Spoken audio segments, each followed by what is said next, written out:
Alhamdulillah, Alhamdulillah ala jami'i ta'illah alladhi amadda al-insan bilisanin yatarajjamu bihi amma hawahu qalbuhu ma'agalah wa yakshifu anhu sitrahu alladhi asdala wa atraqa bil haqqi maghulah wa awjaba ala ibadihi al-hajja wal umrata was-salah wassalatu wassalamu ala hamilil millah sayyidina Muhammad ibn Abdillah wa ala alihi wa sahbihi wa man wala wa la hawla wa la quwwata illa billah. Asyhadu an la ilaha illallah wahdahu la syarika lah wa asyhadu anna sayyidana Muhammadan abduhu wa rasuluh wa safiyuhu wa khaliluh. Allahumma salli ala sayyidina Muhammad wa ala alihi wa sahbihi wa sallim, amma ba'du.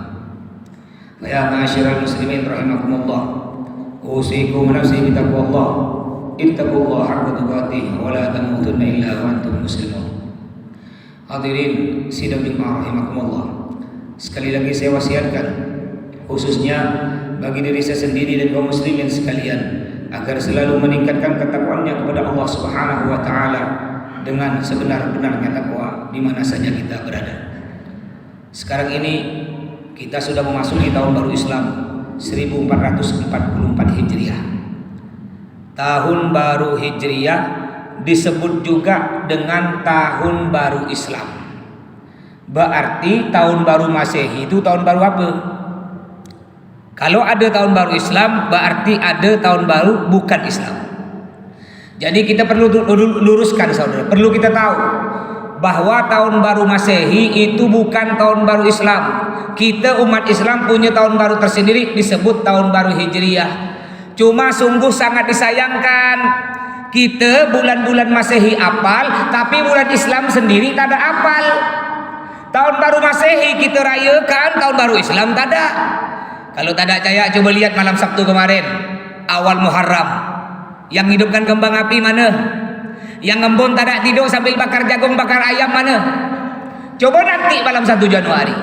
Rata-rata yang konvoi turun ke jalan sampai jalan macet, tahan ngembun tak ada tidur satu keluarga, rata-rata orang Islam, padahal yang dirayakan bukan tahun baru Islam. Apa kata Nabi Muhammad? Man tasyabbaha biqaumin fahuwa minhum, yang artinya barang siapa ikut-ikutan ritual, adat istiadat, budaya milik orang-orang lain, fahuwa minhum, maka ia termasuk golongan mereka. Oleh karena itu dulu lah saudara, kita tak tahu, sekarang kita udah tahu. Nanti malam 1 Januari diam di rumah aja lah, bangun tengah malam ajak keluarga sholat tahajud. Juga saudara, di bulan ini, bulan Muharram, ada juga satu hari yang sangat penting, disebut dengan hari Asyura. Asyura itu bahasa Arab yang artinya 10 Muharram, kebetulan bertepatan hari Senin. Senin ini Pak, 2 hari lagi nih. Sebagaimana disebutkan dalam beberapa kitab, ulama mengatakan ada 12 perkara yang dianjurkan kita lakukan di bulan Asyura, di hari Asyura. Fi yaumi Asyura asrun tattasil wa bihasnatani falaha fadlun nukil. Sum sallisil zur aliman ut waqtahil ra'sal yatim imsah tasaddaq waqtasil wasi' 'alal iyali gallim dughra wa suratal ikhlas wal alfantasil. Kata ulama ada 12 perkara yang dianjurkan kita lakukan nanti di hari Asyura, Senin, 2 hari lagi ini. Yang pertama dianjurkan apa? Sum, berpuasa. Kalau bisa 2 hari.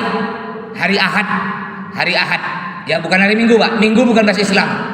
Ya, kita biasakan nyebarkan syiar Islam. Kalau bukan kita orang Islam, siapa lagi yang nak nyebarkan saudara?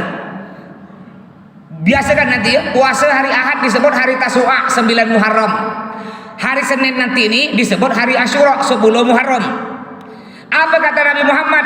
Shaumu Asyura yukaffir sanatan madiyah. Yang artinya puasa hari Asyura akan menghapus dosa 1 tahun yang lalu. Bayangkan Pak, kita ini banyak dosa. Belum dosa mata, lihat maksiat, lihat porno. Belum lagi dosa mulut, nak berbual, nak ngomongkan orang, nak memfitnah sama muslim, diadu domba. Belum lagi dosa tangan, ngambil barang orang, korupsi. Belum lagi dosa kaki, melangkah ke tempat maksiat. Belum lagi dosa hati, sombong, iri, dengki, riak, merasa lebih bagus dari orang lain. Bayangkan, gara-gara kita puasa 1 hari nanti di Senin, di hari Asyura, Allah ampuni dosa kita 1 tahun yang lalu. Yang kedua dianjurkan lagi salli, Yang kedua, sholli, dianjurkan untuk memperbanyak solat. Mungkin kemarin tak pernah bangun solat tahajud, paling sikit walaupun tak tiap malam, paling sikit malam Asyura lah kita bangun. Ya kalau bisa tiap malam tahajud. Mungkin sehari-hari kita solat duha 2 rakaat, nanti di hari Asyura tambah jadi 8 rakaat. Perbanyak solat, terutama solat wajib jangan kita tinggalkan. Ada orang Islam, mohon maaf, ketika dia miskin, banyak utang, tak berduit, belum punya kerja, nganggur, Masya Allah, tak balik-balik dari masjid. Ketika tak berduit, tapi ketika sudah kaya, uang miliaran, tanah hektaran, Allah dilupakan. Sibuk dengan diskotiknya, sibuk dengan maksiatnya, na'udzubillah min dzalik. Baru punya motor NMAX dah tak solat, baru punya Avanza second tak solat, baru penghasilan sebulan 10 juta tak solat, na'udzubillah min dzalik. Saudara, kalau yang tak solat tak puasa bukan orang Islam, harap maklum. Ya, kalau yang tak solat tak puasa bukan orang Islam, harap maklum. Mereka tak solat tak puasa masuk neraka masih mending apa? Di dunia udah puas kaya. Kalau tak percaya coba lihat yuk di dunia yang kaya siapa yuk? Islam atau bukan? Coba lihat. Yang punya mall Islam. Yang punya hotel siapa? Yang punya supermarket siapa? Yang punya toko besar di pinggir jalan siapa? Mereka tak sholat tak puasa, masuk neraka masih mending apa? Di dunia udah puas kaya. Sedangkan kita orang Islam dalam miskin, paling cuma jadi kuli, tukang parkir, pelayan toko. Udahlah miskin, panas-panas kerja, tak sholat, tak puasa. Ya Allah saudara, kata pepatah, udah jatuh ketimpa tangga, sakit 2 kali. Di dunia miskin, sekarat, melarat, masuk neraka di akhirat. Oleh karena itu saudara-saudaraku, walaupun di dunia kita miskin, Pak, ya panas-panas kerja, jangan lupalah kerjakan sholat, kerjakan puasa. Walaupun di dunia kita hidup sengsara, masih ada harapan di akhirat masuk surga. Jangan udah miskin, masuk neraka, sakit 2 kali. Yang ketiga dianjurkan lagi sil. Sil itu sambung silaturahmi dengan keluarga, dengan tetangga, dengan kenalan. Kadang-kadang mohon maaf, biasa nih orang yang tinggal di komplek perumahan elit, biasa nih, mohon maaf, tidak semua ya, tidak semua, tapi kebanyakan. Biasa orang yang tinggal di komplek perumahan itu banyak dia tak kenal dengan tetangga. Tetangga sebelah rumah tak kenal, tetangga depan rumah tak kenal. Cuek. Jam 7 pagi berangkat kantor, balik jam 5 sore.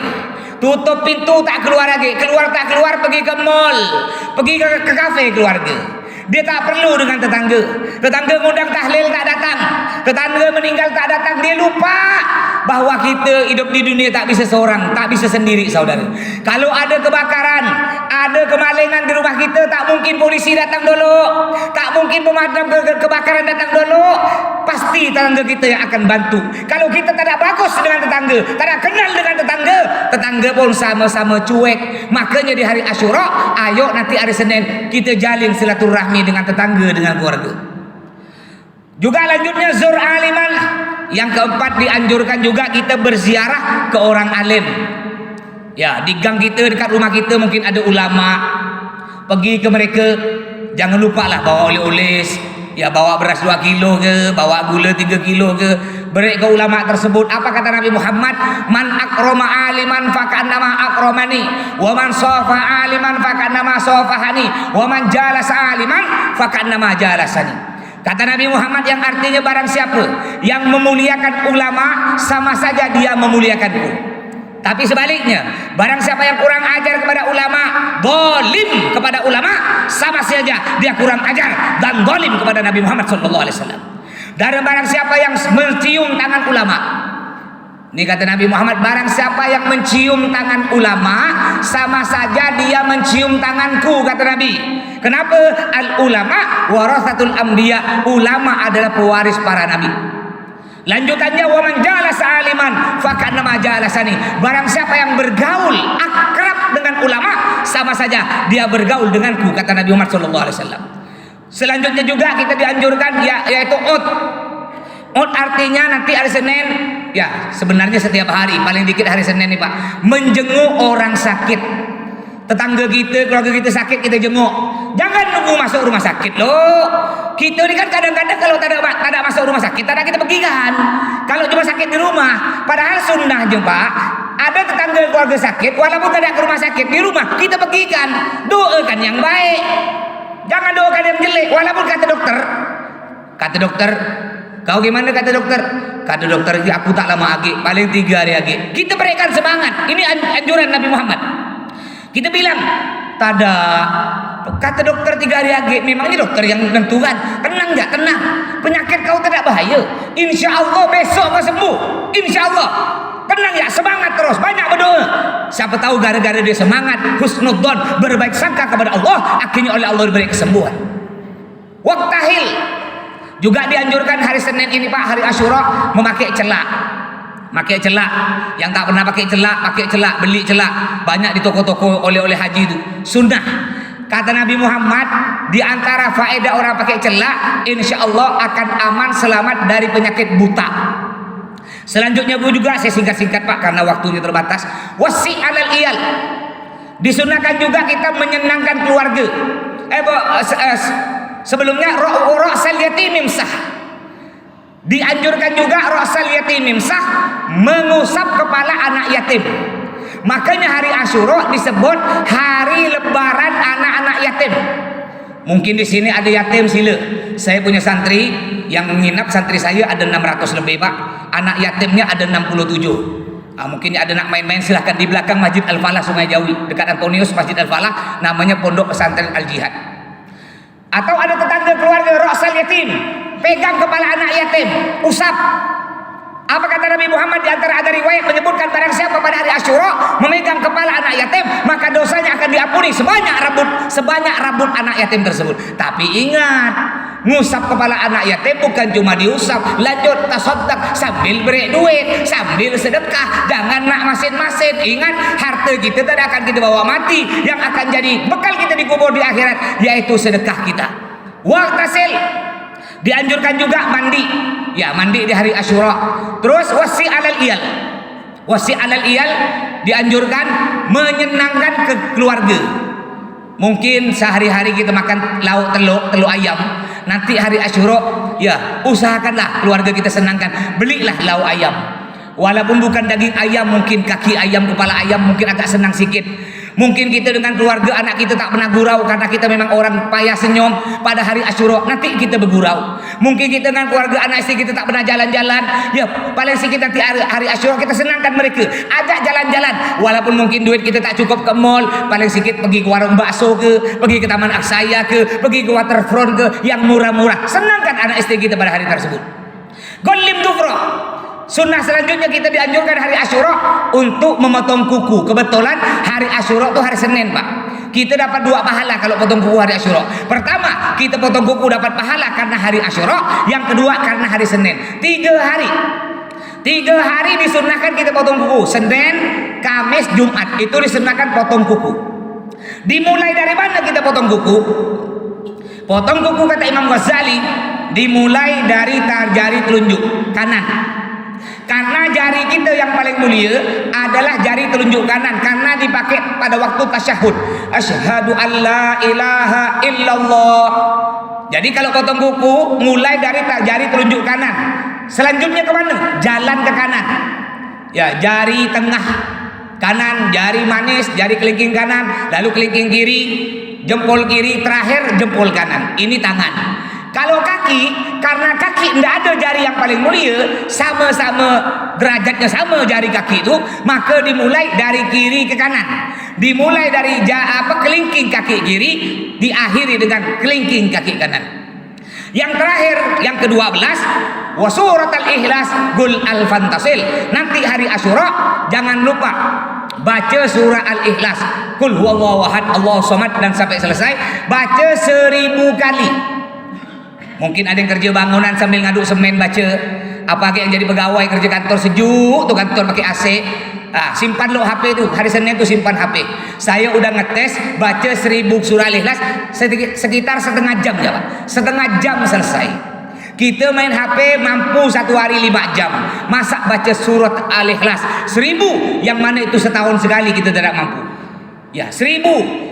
Apa kata Nabi Muhammad? Kita baca surah Al-Ikhlas, Qul huwallahu ahad 3 kali, pahalanya sama dengan orang hatam Quran 30 juz.